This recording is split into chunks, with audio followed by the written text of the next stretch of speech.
বন্ধুরা, তোমরা কেমন আছো? আশা করি সবাই ভালো আছো। তো আজকের মেনু দেখো কি দেখাচ্ছি, দেখে কেমন লাগলো বলবে। কড়াই বসিয়ে দিয়েছি, তেতে গেছে, এবার তেল দিয়ে দেবো।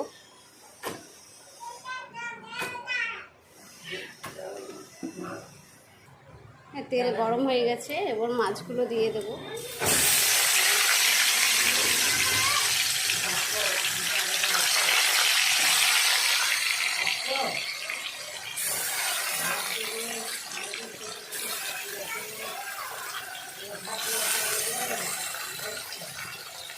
মাছগুলো দেওয়া হয়ে গেছে।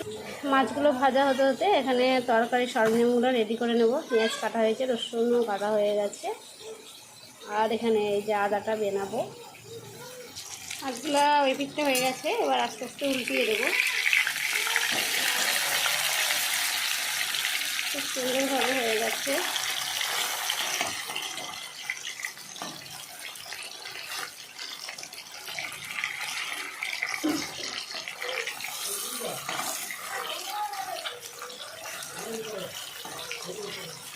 উল্টানো হয়ে গেল, এবার আস্তে আস্তে ওই পিঠটা হয়ে যাক। ততক্ষণে আমি মশলাটা রেডি করে নেব। মাছগুলো ভাজা হয়ে গেছে, এবার আমি মাছগুলো তুলে নেব।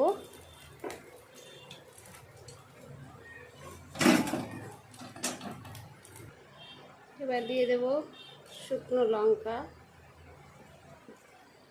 কাঁচা লঙ্কা,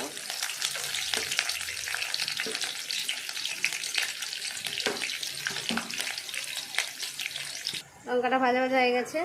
পাঁচফোড়ন দিয়ে দেব, তেজপাতা, এরপর দিয়ে দেব পেঁয়াজ কুচি,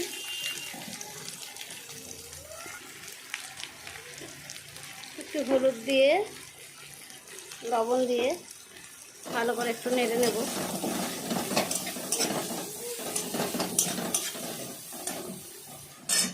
আদা বাটা রসুন বাটা দিয়ে দিলাম, তো একটু জিরে গুঁড়ো দিয়ে দেব।